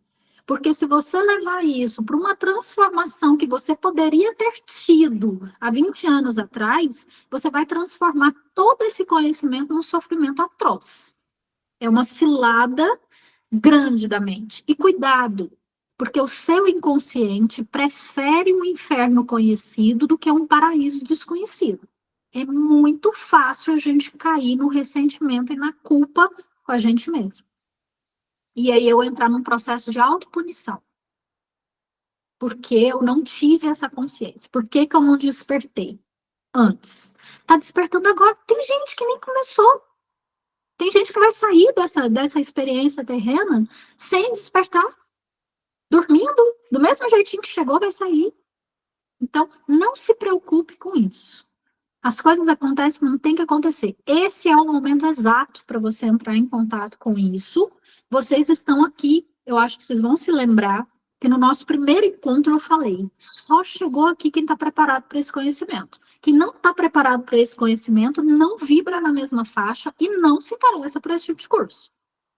Então, teve gente que chegou na consciência de que era o melhor, teve gente que chegou com medo, teve gente que chegou desacreditado. Teve gente que fez a inscrição e falou, ixi, joguei dinheiro fora. Eu já sei disso daqui. Isso não muda em nada.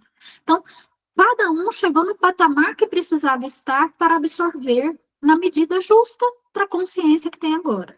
Mas só se alinhou com isso, por isso que quando eu entrei no conhecimento dos padrões mentais, eu falei, todo mundo que está aqui está em transição da mente adulta para a mente sábia. Eu já sabia disso antes de vocês resolverem os questionários. Porque uma mente 100% infantil não se interessa por esse tipo de conteúdo. Não se sente atraído por esse tipo de conteúdo. Então, não transformem o conhecimento de vocês em chicote. É um processo. E ninguém vai dormir Rosana, do CEMI, e acordar a Madre Teresa de Calcutá. Ninguém vai dormir Leonel e acordar São Francisco de Assis. Não vai, não tenta. Porque isso é frustração, é um processo. É como a Eliane falou, esse conhecimento ele vai reverberar. Por isso a plataforma fica disponível para vocês 1 ano. E pode demorar até mais, tá? Eu já tive experiência em consultório de paciente que fala, olha, eu entendi tudo que falou, eu sei o que eu preciso fazer, mas eu não estou pronto para fazer isso agora. Ok, pelo menos está consciente, foi uma escolha consciente. 2 anos e alguma coisa depois, a mesma paciente me passa mensagem. Agora aconteceu o que eu precisava ter feito lá atrás. Agora eu tive 2 anos e uns meses depois. Agora que eu tive pronto, agora que aconteceu. Minha vida está assim, assim, assado. Só agora que reverberou. Então, não tenham pressa, não queiram alterar o padrão do dia para a noite e entendam que a partir de agora que vocês têm ferramentas para mudar o presente. É daqui para frente. O que ficou lá para trás virou experiência, referência. A gente vai visitar lá para ter referência da dor que a gente sentiu, do equívoco que a gente cometeu, da escolha que a gente fez que foi bacana e da escolha que a gente fez que não foi legal, das nossas responsabilidades. Mas o passado, ele é uma referência, ele não é uma moradia. Ok? E nós somos seres eternos. É para o alto e além, como diz Buzz Lightyear. Ok? Tudo bem, Leonel? Hoje você está muito caladinho. Abre seu microfone aí só para eu ouvir a sua voz. Traz a sua energia masculina para o grupo. Tudo bem com vocês? Tudo bem, graças a Deus. Como é que está sendo para você ouvir isso? O que desperta? Que emoção que desperta aí ouvir tudo isso? Não, me traz um grande conhecimento muito, muito grande, assim, até porque já sou um pouco mais idoso que vocês. Eita, TV cara não vê carteira de identidade, Leonel, cuidado. Tá. Dentro desse processo todo que você falou aí, já passei por alguns que, assim, quando você fala que é doloroso, porque você criou aquele fantasma dentro da tua cabeça, aquele demônio, que você tem que lidar com ele de novo. Exatamente. Estava escondidinho lá no baú, né? Aí a gente abre o baú e tem que se desfazer dele. E o inconsciente está acostumado, né? Sim. E você tem que lidar. Então, é muito gratificante participar desse grupo. Eu estou aprendendo bem, né?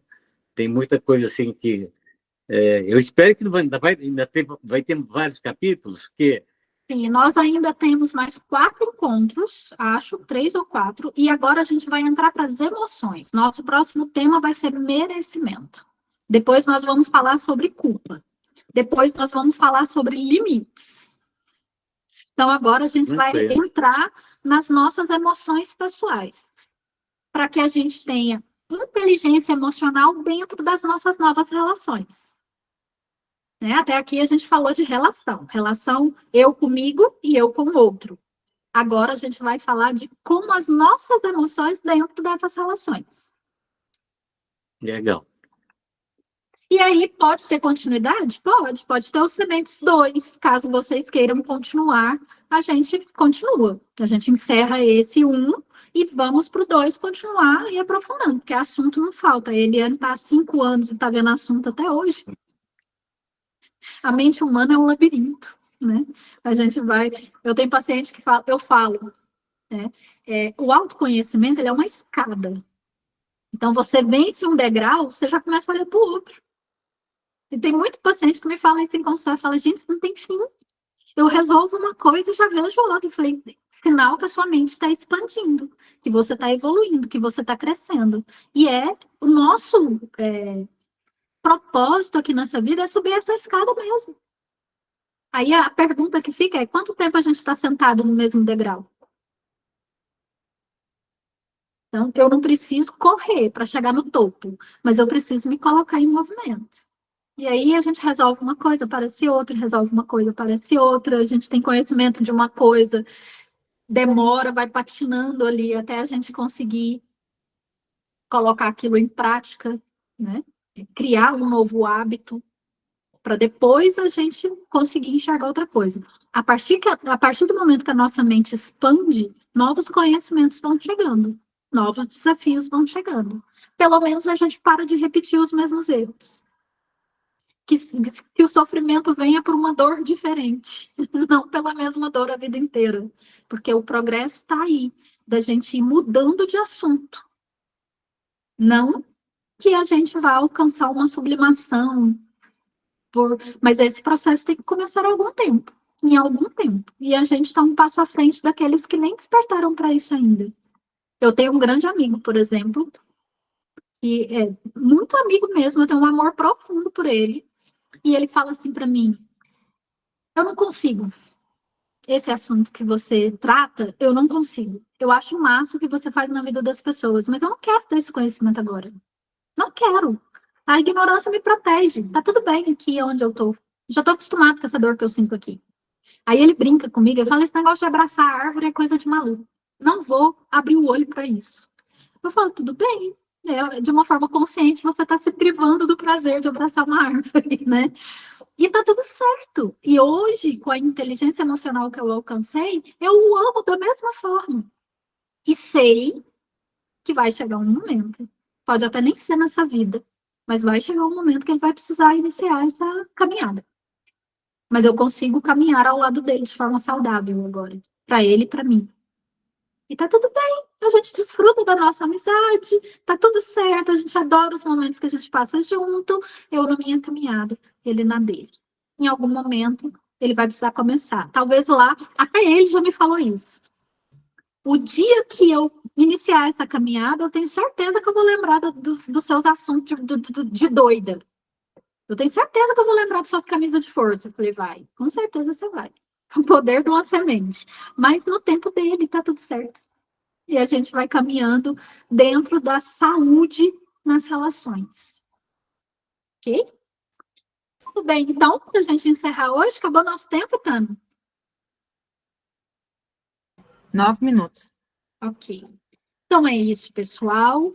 Um ótimo final de semana para vocês durante toda essa semana. Gente, vocês aproveitaram as